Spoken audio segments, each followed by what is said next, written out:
Baik, bismillahirrahmanirrahim. Assalamualaikum warahmatullahi wabarakatuh. Jumpa lagi dengan saya di Abil Maiwa Channel. Jadi teman-teman, channel ini merupakan channel pendidikan tempat kita berbagi tentang aplikasi pendidikan, Microsoft Office, serta tips dan trik komputer. Jadi pada video kali ini Bapak Ibu ya, kembali lagi admin akan mencoba mengupdate ya informasi terbaru terkait P3K Guru di tahun 2022. Yang mana di sini Bapak Ibu ya, siap-siap ya 3 sampai 13 Desember 2022, yang mana nantinya di situ sesuai dengan jadwal yang bisa kita lihat Bapak Ibu ya. Di sini tentunya ini menjadi salah satu kabar gembira ya bagi guru P2 P3, yang mana di sini sudah ada jadwal resmi dari Panselnas ya, bahwasanya untuk pengolahan hasil seleksi ya untuk pelamar umum itu dimulai tanggal 21 Januari sampai dengan tanggal 1 Februari 2023 ya. Jadi untuk pengolahan hasil seleksi pelamar umum itu 21 Januari sampai dengan 1 Februari 2023. Sedangkan untuk pengolahan hasil penilaian kesesuaian untuk P2 dan P3 itu dimulai tanggal 3 sampai dengan tanggal 13 Desember tahun 2022. Jadi di sini kami akan menyajikan 3 perankingan penentu kelulusan V2. Tentunya Bapak Ibu ya, bukan saja V2 tapi V3 juga. Kemudian ada urutan pengisian formasi P3K 2022, baik itu di sekolah induk ataupun di non sekolah induk. Tapi sebelum kita lanjut, bagi rekan-rekan guru yang baru pertama kali mampir di channel ini, silahkan tekan tombol subscribe ya, dan aktifkan lonceng notifikasinya agar setiap hari Bapak Ibu bisa mendapatkan update informasi terbaru dari kami terkait atau seputar pelaksanaan P3K Guru di tahun 2022. Baik, kita langsung saja to the point Bapak Ibu ya, mulai ke informasinya. Sebelumnya kita masuk dulu ya untuk penyelesaian 193.000 guru lulus PG. Saya rasa kita sudah menemui titik terang ya, bahwasanya ada 127.000 ya yang sudah siap SK di tahun ini. Nah, sekarang kita masuk di seleksi kesesuaian atau verifikasi ya, yang mana untuk urutan prioritas di seleksi prioritas kedua atau seleksi observasi itu dimulai dari THK2. Urutannya itu adalah THK2 dulu kalau berdasarkan urutan, kemudian guru honorer negeri. Saya ulangi ya, jadi urutannya adalah P2 dulu yaitu THK2, baru P3 untuk guru honorer negeri. Seperti itu Bapak Ibu ya. Nah, kemudian Bapak Ibu tentunya sudah melihat juga ya, bahwasanya ada 3 skema ya penempatan untuk P2 dan P3. Nah, di sini kita akan bahas lebih mendetail terkait dengan hal itu.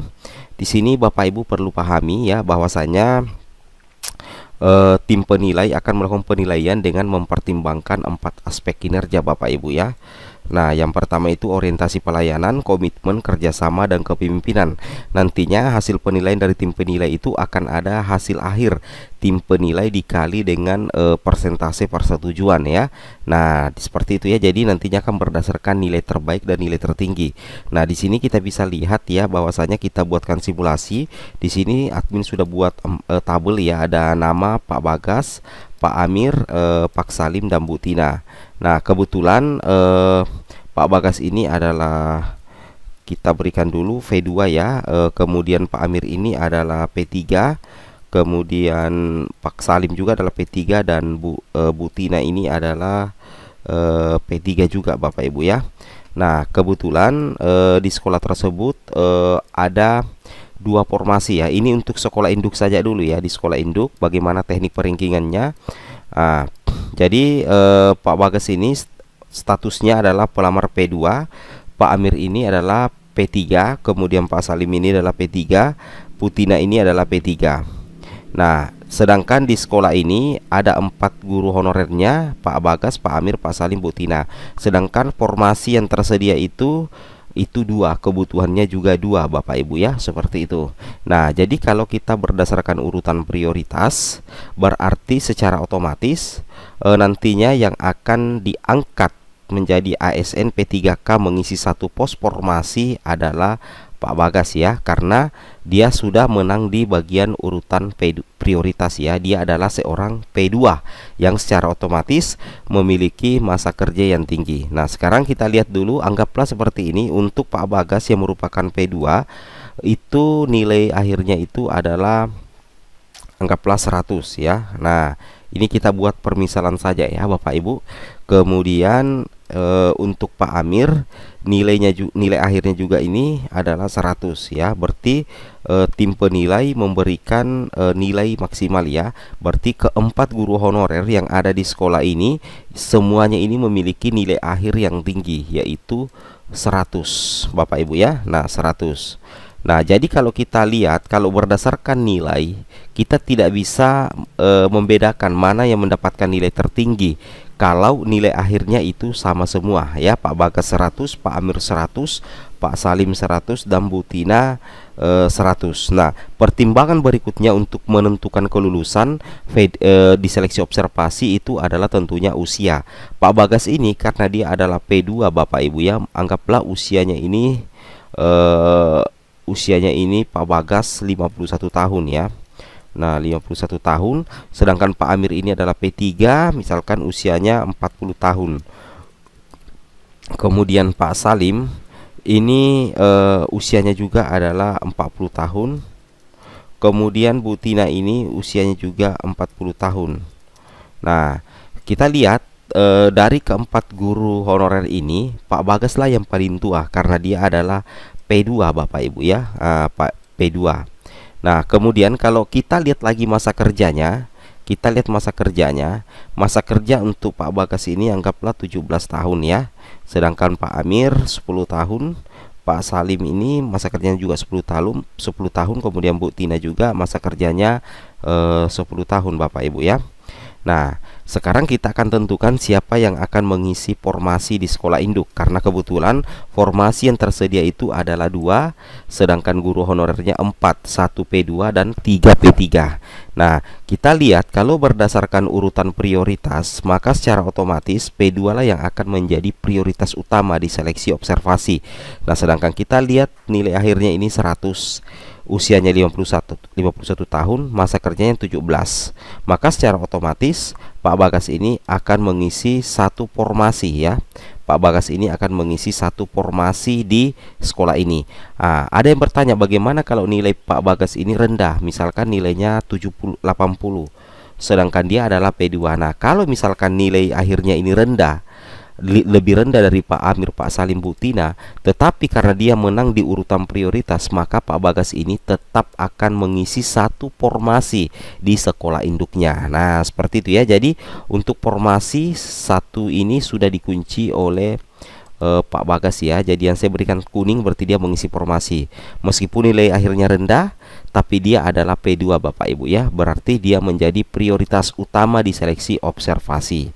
Berarti satu formasi ini sudah terisi. Nah, sisa satu formasi lagi akan diperebutkan oleh 3 guru induk yang sama-sama prioritas 3 di seleksi observasi setelah penilaian. Misalkan ini Pak Amir, nilai akhirnya adalah 100, usianya 40 tahun, masa kerjanya 10 tahun, sama-sama ya.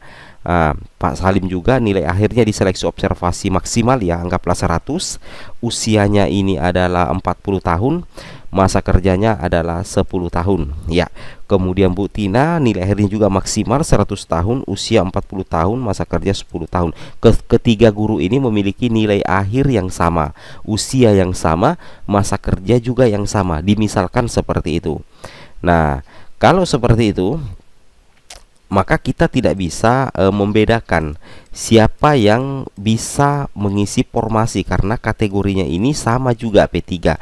Tetapi kalau misalkan usia Pak Salim ini anggaplah 35 tahun, kemudian Bu Tina masa kerjanya 8 tahun ya. Jadi kita ubah seperti ini. Jadi Pak Amir ini nilai akhirnya 100, usianya 40 tahun, masa kerjanya 10 tahun. Kemudian Pak Salim nilai akhirnya adalah 100, usianya 35 tahun, masa kerjanya 10 tahun. Bu Tina nilai akhir 100, usia 40 tahun, masa kerja 8 tahun. Nah, jadi ini berdasarkan urutan ya, usia, berdasarkan usia dan masa kerja Bapak Ibu ya. Nah, kalau kondisinya seperti ini, maka yang akan mengisi formasi adalah Pak Amir ya. Maka yang akan mengisi formasi adalah Pak Amir di sekolah induknya menemani Pak Bagas. Jadi Pak Bagas dan Pak Amir akan mengambil formasi yang ada di sekolah induknya. Dia akan mengisi dua formasi yang tersedia. Sedangkan Pak Salim dan Bu Tina tidak lolos di seleksi P2 dan P3 ya. Tidak lolos di seleksi P2 dan P3 di sekolah induknya. Pak Amir lolos karena nilai akhirnya 100, usianya 40 tahun, masa kerjanya 10 tahun Bapak Ibu ya. Sedangkan Pak Bagas meskipun nilai akhirnya 80 ya, meskipun nilai akhirnya 80 dan usianya 80, tetapi dia adalah P2 Bapak Ibu ya. Otomatis usianya lebih tua, masa kerjanya juga lebih banyak karena dia sudah lama menjadi P2. Maka secara otomatis karena dia P2 langsung dia mengisi formasi. Nah, seperti itu ya kalau untuk di sekolah induk. Nah, bagaimana kalau misalkan di non sekolah induk? Contohnya seperti ini Bapak Ibu ya. Contohnya seperti ini. Nah, misalkan ya, misalkan seperti ini. Kalau misalkan dia di non sekolah induk ya, misalkan dia di non sekolah induk, logikanya seperti ini. Tampilannya seperti ini. Misalkan di sekolah A itu ada dua formasi, kemudian di sekolah C, di sekolah D ada kebutuhan, ada guru honorer, tetapi bukan artinya bukan apa ya, tidak ada formasi di sekolahnya. Nah, kalau tampilannya seperti ini, maka itu akan berbeda Bapak Ibu ya. Itu akan berbeda. Kalau memang misalkan apa namanya, kita buatkan dulu permisalannya supaya gampang dipahami. Ini anggaplah P3 ya. Ini P3. Ini P3. Ini juga P3. Ya. Ini P2 ya. Ini P2. Ini P2. Kalau misalkan setelah diobservasi ternyata nilai yang tertinggi itu ada di sekolah C dan ada di sekolah D, maka formasi yang ada di sekolah A itu akan dipindahkan ke sekolah C. Akan dipindahkan sekolah C. Ya, seperti itu ya. Karena nilai observasi yang ada di P2 yang ada di sekolah C dan di sekolah D itu lebih tinggi Bapak Ibu ya, sehingga formasi yang ada di sekolah A dengan sekolah B itu akan dipindahkan. Tetapi kalau misalkan terbalik ya, terbalik. Ini di atas P3, P3, P2, P2 yang di bawah. Ini P3. Dan nilai yang ada di sekolah induknya ini, nilai yang ada guru honorer di sekolah induk dan nilai yang ada di guru honorer di sekolah B itu jauh lebih tinggi daripada nilai yang ada di sekolah C. Sekalipun ini adalah P2, sekalipun ini adalah P2, maka pemenang tetap ada di sekolah A karena memang dia sudah mengunci formasi di sekolah induknya setelah mendapatkan nilai tertinggi. Nah, seperti itu ya.